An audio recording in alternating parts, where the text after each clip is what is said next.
Good morning, everyone, and welcome to the Rangers Review morning briefing for Thursday, the 1st of February. I'm Derek Clark, and I'm joined this morning on transfer deadline day morning by Joshua Barry. How's it going, Joshua? Good, Derek. Going to be a long day, I'm sure. Obviously, we've got our extra show tonight, but interested to see what happens and kind of speak over the course of the transfer window with everyone. I these days always tend to, I think, underwhelm supporters normally. So yeah, we'll see what today brings. Yeah, absolutely. You can keep up to date with all the latest transfer news on the Rangers Review site, social media channels, and YouTube as well, folks. Before we talk all things Rangers, a quick word for our podcast sponsors. As ever, the MPH Group. If you're looking for some home improvements or even a new boiler, then these are the guys to call. They've got flexible finance options available. And not only that, you get entered into that prize draw for a 7-night stay at a 5-star resort in Cancun in Mexico. The all-important links are in the description below. But before we talk all things Rangers, of course, me and Chris were discussing about what player Mohamed Diamandi would have on his Rangers jersey he had when he was a kid. Someone mentioned Hamid Namouchi and then went on to explain how I won his top from the famous 1-1 draw with Porto back in the Champions League in 2005. Folk have been messaging me and saying, get the jersey on, Derek. So here is Hamid Namouchi's jersey, complete with the Champions League tag. Just for those in doubt, I'll turn over and show you the name on the back there. So there is Namouchi. So there you go. You've just put that on for this morning. It's not your jammy top or anything. It was in the cellophane, Joshua. I've not taken out the cellophane out the wrapper, so I am Hamid Namouchi for this morning's programme. The yellow tie will be donned for the transfer special, which will take place at 9 o'clock this evening, folks. We hope you can join us for that on YouTube. I'll be joined by Joshua, Chris, Johnny, Stevie, and perhaps one or two special guests as well. So, so that is something to look forward to. Hopefully, we'll have plenty to talk about, Joshua. We'll kick off. We'll talk about Oscar Cortez first of all. By all accounts, reports yesterday, a deal has been agreed between Rangers and Lons. We were awaiting him to complete his medical before signing what will be a loan deal with that option to buy in the summertime. Only joined the French club last summer from Millonarios over in his native Colombia for €4 million. Hasn't quite worked out for him. By all accounts, the Lons supporters not best pleased that he's leaving so soon, but Joshua, you've spent a great bit of time looking at this lad. I was told by Lucas Collin, the Lons podcaster, that he's ice cold in the box. I know a lot of people were looking for another striker added to the squad. Could he be the answer? I don't think he's going to be a number 9, Derek. And as you say, as we understand that it's done, maybe it's interesting that Rangers are going to announce on deadline day. Expect that to be announced today. The deal from Lons. It's not quite worked out. Obviously, still young. He's 20. The club, the person that owns, I think, is it Millonarios? Is that how you pronounce it? Yeah. I think they have the same owner at Lons and the club back in Colombia. Yeah, so obviously a bit of a link there. It's not quite worked out, but I think as we spoke about maybe earlier in the week, Derek, I can't remember. It's been a long week, but Lons play with wing backs. They don't really play with wingers or wide forwards. He can play off the left and he can play off the right. I don't think he'd be a striker, Derek. His goal return in 2023 was decent. It was about almost a goal every 2 games. A lot of goals from outside of the box, and he does seem to score more on the left when he's attacking in transition. I think he'll play more on the left for Rangers. I think you could see him play that seamer role in a slightly different way, because I don't think his speciality, and we'll maybe go into this in more depth tonight, Derek, but I don't think his speciality is kind of taking 4 players on with the ball at his feet, but sometimes running into space a little bit more from the left. He's really fast over distance. He'll be someone who'll carry up over the pitch. But then I think the positive probably is that he can also play on the right, and he's played on the right more when his team have been in games where they've had quite a lot of possession of the ball. And that allows him to kind of play in those central positions. And I believe actually when he came through initially as an 18-year-old, Derek, he did come through as an attacking midfielder, but has played on either one of those sides. So shows he's a versatile player. I think he's exciting. We've got a piece going out at some point today, which and it's from a contributor over in South America who says last year he was probably the most exciting young player in Colombia. Obviously, the reservation would be in the short term is that Rangers need people, and this ties into the conversation of the striker we're going to have. Rangers need people to hit the ground running quickly, and is he going to be able to do that? Because obviously his football is predominantly come in Colombia.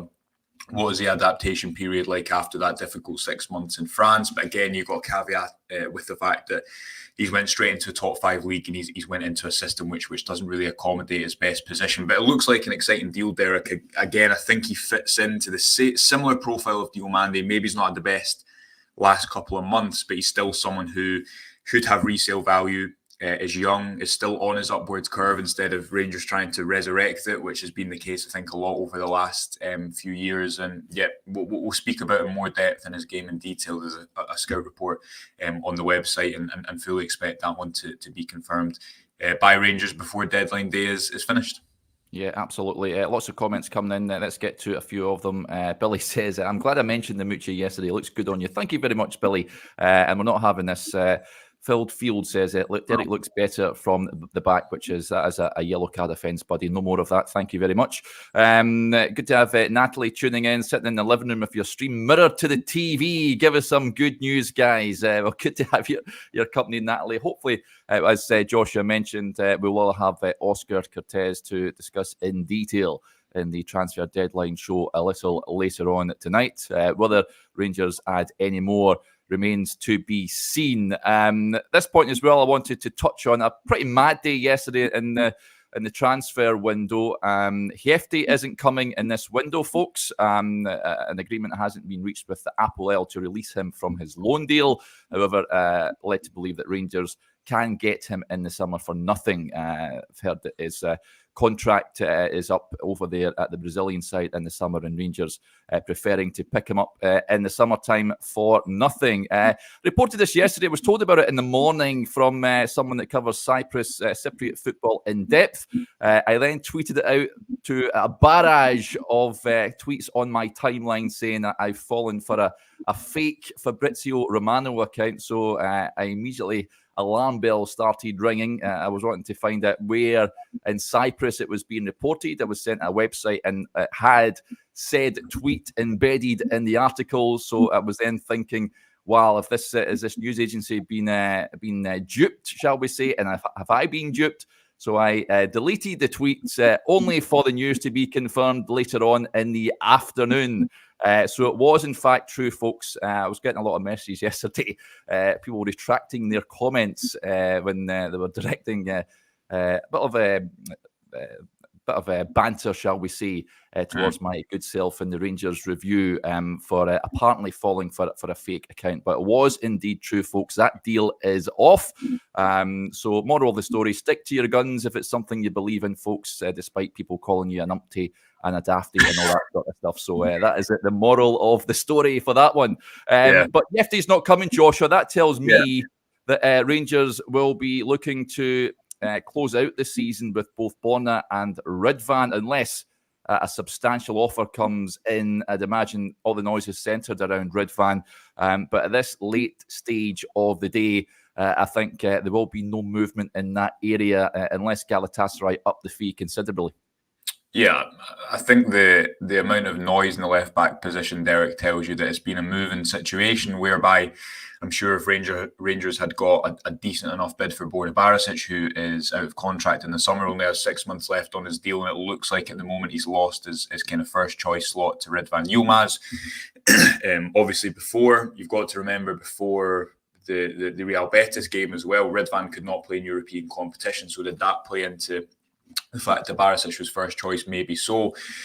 We also heard a lot of noise about Ridvan at the start of the window, but since then, I guess he played all the friendly games, and again, he's been first choice. He's been the one that has been picked, and I think you'd probably agree with me, Derek. He feels in the best moment of his Rangers career so far. Obviously, scored that goal away at Hibs, but I think just in general, he's not started these many games consistently in a row.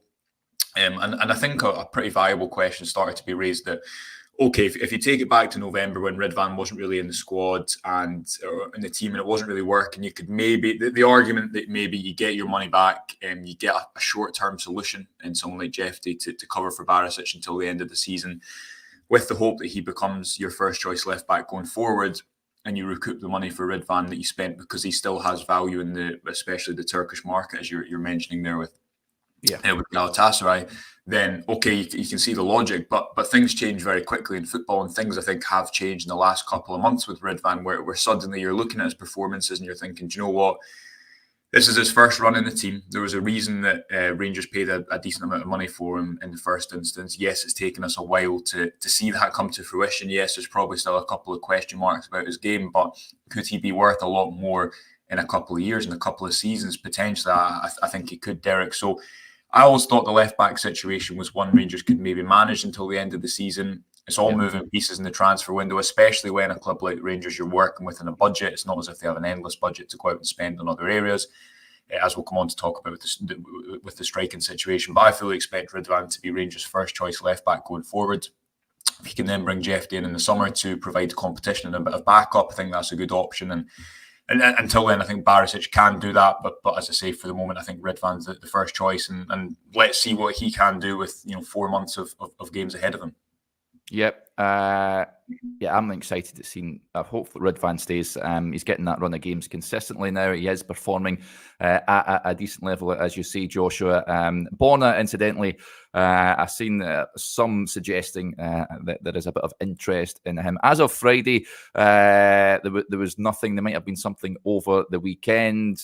Nothing in terms of him going out, or I would be surprised if he was offered a new contract, Joshua. I think he's one of a number of players that is likely to depart in the summertime. I spoke to Chris yesterday about those out-of-contract players. John Lundstrom, the most likely of them all to sign a new deal. I know the club and the player have been in discussions to extend that deal. Someone suggested, in the comments yesterday, said with the arrival of Mohamed Diamande, will that be a replacement for John Lundstrom? I don't necessarily think it will be.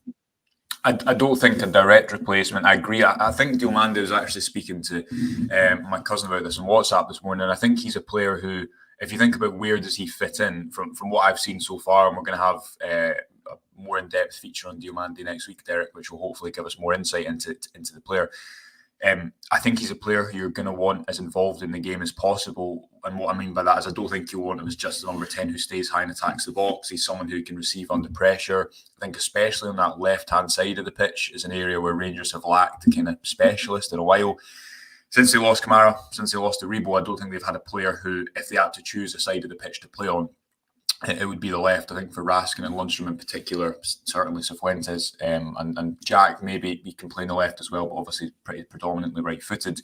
I think they'd be more comfortable on the other side. So Diamande and Raskin, I'd like to see that midfield going forwards. But again, Lundstrom, I think, is playing some of the best football of his recent Rangers career. Got that assist against Hibs, got that assist against who was at St Mirren as well. And it wasn't an assist where you pass it 2 yards to a player and he hits one from range. He really created that kind of out of nothing. So I think at the moment he's the one in form compared to Raskin, who's still building his form back up. But expect Diamande to be able to play different positions on that left-hand side. We saw Sterling play kind of a bit of an interesting role from the left, which I think was more about the tactical setup of the game, as we spoke about on Monday, where Rangers were looking to play over the top on the left-hand side. Could see Diamande doing that at points, could see him playing as the number 10, could see him playing as a double in the double pivot on the left-hand side as well. But I think crucially, he's just looks like a really good, exciting all-round midfielder who should give you flexibility and versatility. But I think you watch him and there's not much he doesn't have. He can take the ball in deep areas. He can break up play. He can get forward. He can attack the box. He can score. He's got, I would say, pretty incisive passing on his left foot as well. So an exciting player. Hopefully, one Rangers will be able to throw in, I think, relatively soon, because he has played, I think Clement said, over 100 games. Being only 22, and he's played as well, Derek. And I think this is an important point. He's played in the high possession team for a number of years. Nordsjælland, I think that's how you pronounce it. They have the highest possession share. I think it's 60% average in their league this season. He's used to having the ball, used to having to break teams down.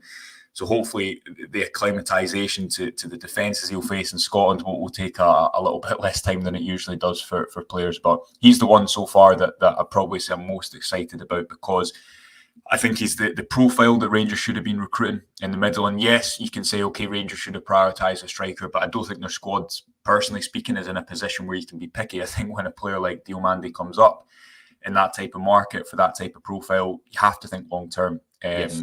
This isn't just a quick fix. Rangers have restructured their recruitment for a reason, and I think John Bennett, we've continually gone back to his comments at the AGM, Derek, but his comments about needing to fix recruitment, they weren't, he didn't sugarcoat it, I think, and rightly so, because I don't think it's an area where they've been nearly strong enough in the last couple of years. So I guess transfer is the part that we're not privy to. It's all about being opportunistic as well, what is available when, and definitely I think Diomande, although Rangers probably could have got through on the left in the middle of the pitch, he gives you more of a specialist option on the left, and I think he's probably too good an option to turn down, even if the priority for a striker is, I think, what the majority of supporters want.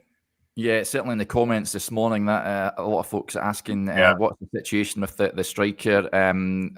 Update recently this morning, of course, Lon Shanklin given a bit strange, I thought, last night, a deadline for an improved contract offer from Hearts. That is still unsigned.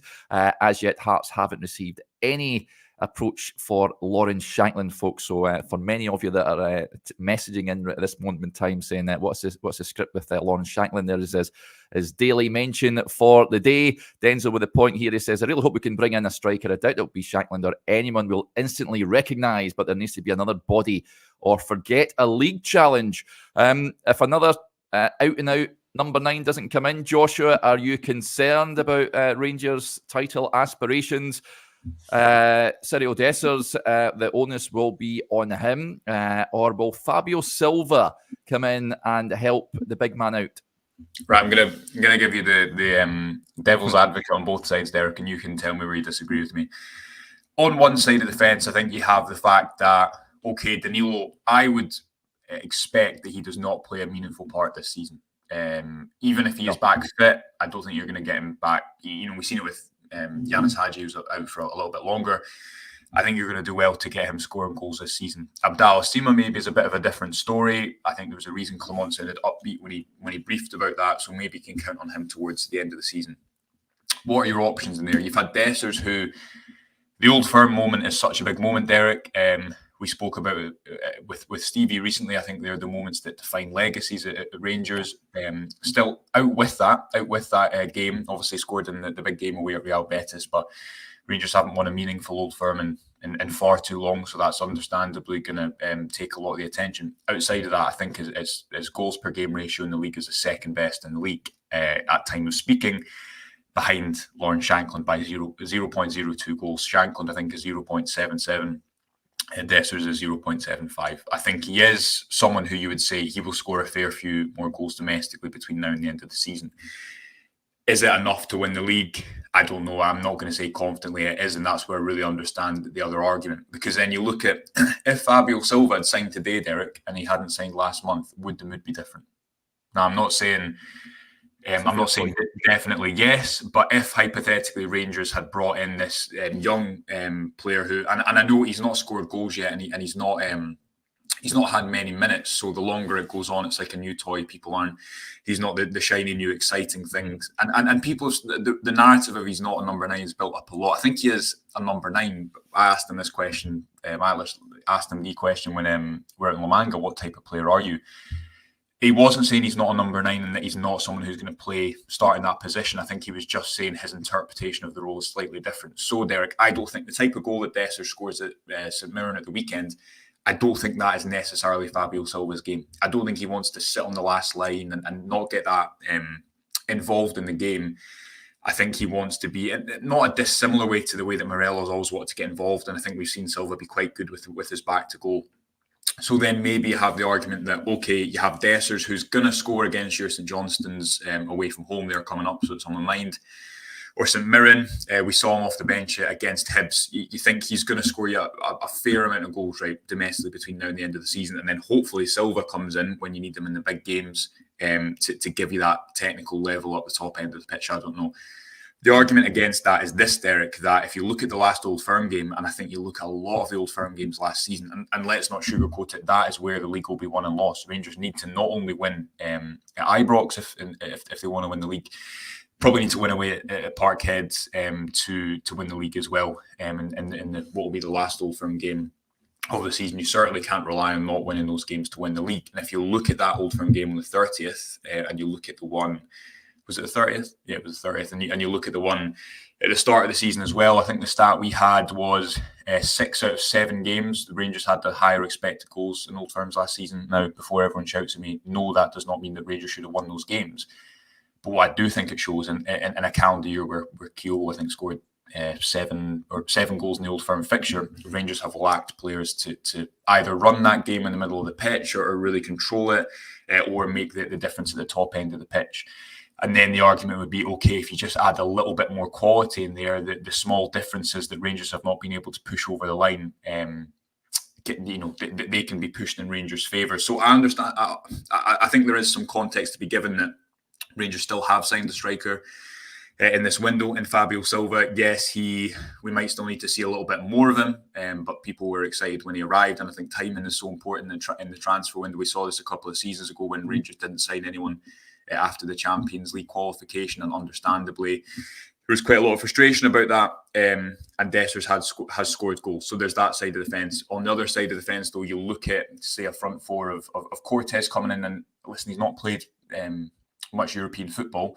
It's different. How's he going to acclimatise to that? He's young. We don't really know. You've not got Sima. He's been your real goal scorer. If you've got Dessers, Cantwell, Matondo, McCausland, Cortez, are we confident that that's going to give Rangers the necessary goals? I don't know. So I just think there's a lot of pros and cons arguments to it. I think in an ideal world, would Rangers have strengthened up there, or would they still strengthen up there? Yes. I guess it depends on obviously the financial situation, who's available now. If you look at the signings they're making, they're not just planning for this window. I think that's pretty clear. They're trying to restructure the recruitment process in January instead of the summer, which is difficult to do. So I think Dessers will score goals. I think Silva will still hopefully show his worth to Rangers and is an exciting signing. But equally, I think if you looked at the one thing that Rangers probably needed in the short term to win the league, it would have been someone who is really just going to be, I don't know, a killer in the box who's going to push those fine margins in your favour. What you would say is, I think turning down an offer for Jack Butland shows that while he's going to be difficult to keep at Ibrox for a number of seasons, that short-term ambition is still there. I think, Derek, I'm sure you'd agree with me. If Rangers were to sell Jack Butland this window, I don't think they'd be winning anything. And I think that's because he's got one of the best goals saved above average in the league. He's clearly the best goalkeeper in Scotland. And while Rangers have not quite fixed their the issue up top of having a player who's going to score consistently in the big games, they do now have a goalkeeper who I think is a difference maker for them. So if they'd sold him, that would have left you back at the start where they were in the summer, but they had neither. I agree there's still that long-term solution to find up top, and interested to see how today goes. But that's kind of my thoughts on the window overall. I think there's some exciting signings.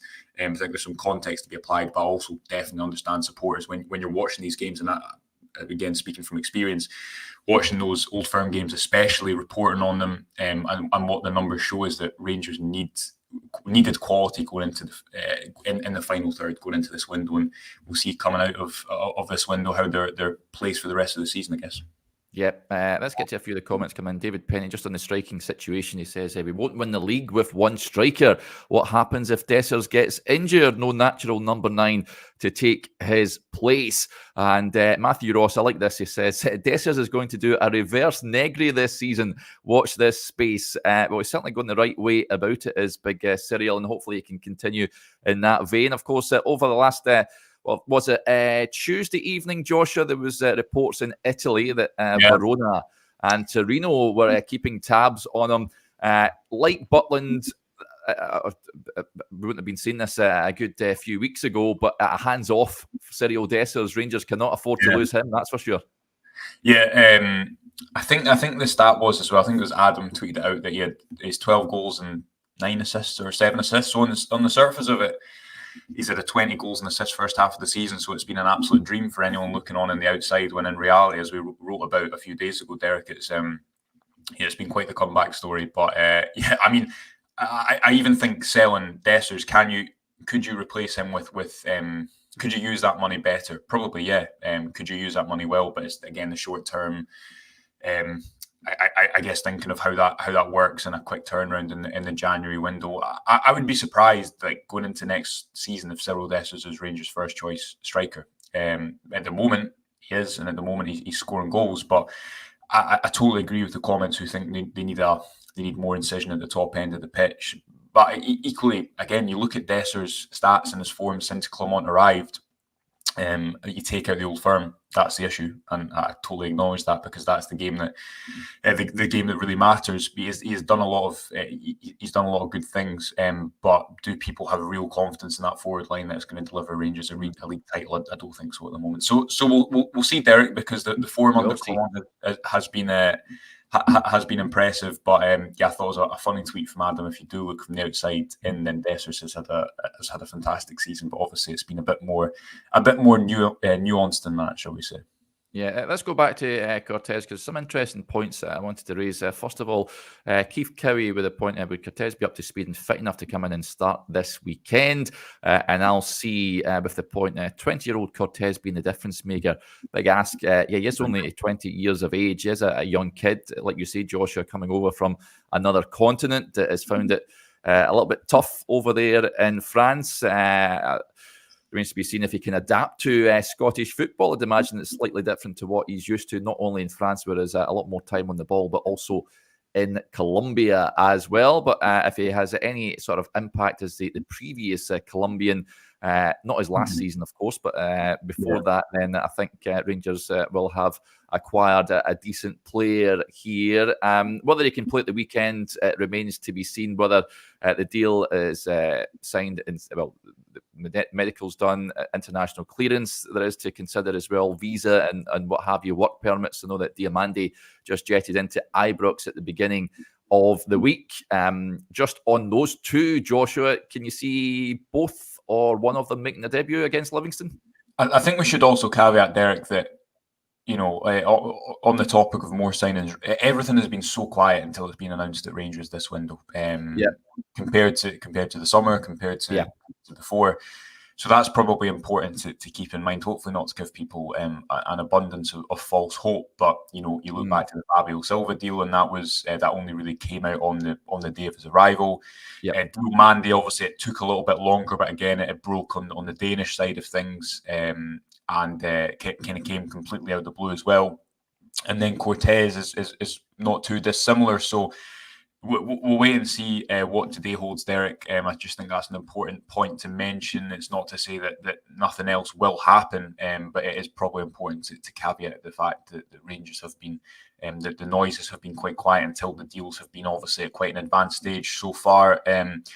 But I agree with the point that he's only 20, Cortez, and we don't really know. He was a really exciting player in Colombia. He's already played for his national team. Been really impressive under 20 tournaments, and obviously good enough to earn a move to the top 5 leagues in a Champions League team within the top 5 leagues at that. And listen, I guess you'll have to be, Derek. I expect Silva to play quite a lot over the next few weeks because there's a lot of games. And the comments about him, we've still only seen him play 60 minutes of competitive football, maybe. Against Hibs, I think that's it. A couple of minutes, obviously, at the end against Dumbarton as well. Again, clearly, I think he's a good player. He was worth that much money for a reason. He's not a young player who's not had a loan before.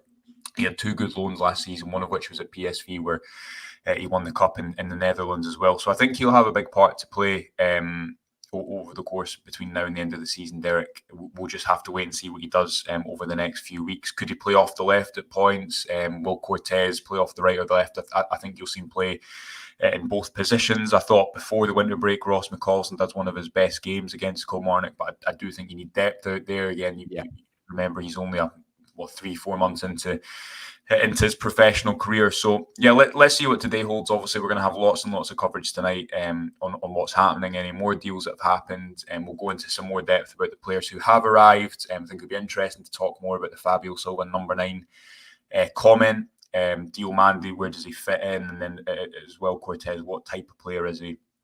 How can he realistically fit into this Rangers team? And then, of course, we'll have Johnny and Stevie as well, and Chris. So, yeah, plenty to come, and hopefully plenty to talk about come 9 o'clock this evening. Yeah, prior to that, of course, for those of you that are members of the YouTube channel, we will be on with a Q&A show this afternoon as well, folks. So keep your eyes peeled for that. If you want to get your questions in, I'll post the link on the community page on YouTube. If you want to sign up, incidentally, to gain access to at least 3 extra videos a week, if you go onto the YouTube homepage at the Rangers Review, click on the join button, and then you should be able to sign up. £2.99 a month. It is for you to join our ever-growing community. So yeah, we will be hosting a Q&A show a little later on this afternoon, where I'm sure transfers is the main topic of discussion. Dana Life says, what time is the show tonight, lads? At 9 p.m, buddy, is when we kick things off. So we hope you can join us for that. Just slightly left field away from transfer, Stephen Work says, morning, Derek and Joshua. Done the Ibrox tour the other day there with Bomber. Met Diamande at Ibrox. Nice lad.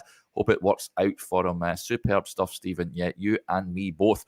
Right, folks, we'll wrap up there for now. You will be seeing us later on, as I mentioned. Keep your eyes peeled on the Rangers Review social media channels, on the YouTube account, and also on the website as well, for all the latest news coming out of Ibrox, whether it be potential incomings or possible departures as well. Hopefully we've got plenty to talk about a little later on, more so than we did in the summertime, where Rangers did certainly do a lot of business earlier on in the window, but deadline day itself was pretty quiet, it's fair to say. But we did make, I think it was a 3-hour show last time, Joshua, if I'm not mistaken.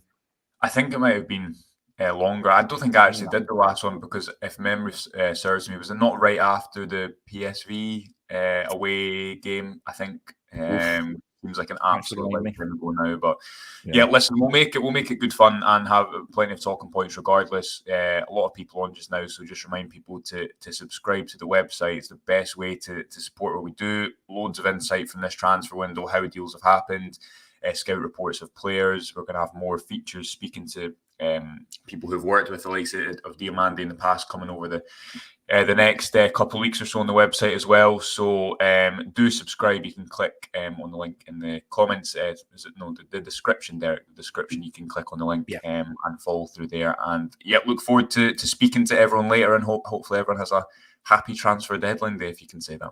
Yeah, let's hope so. Right, folks, we'll speak to you a little later on. Bye for now.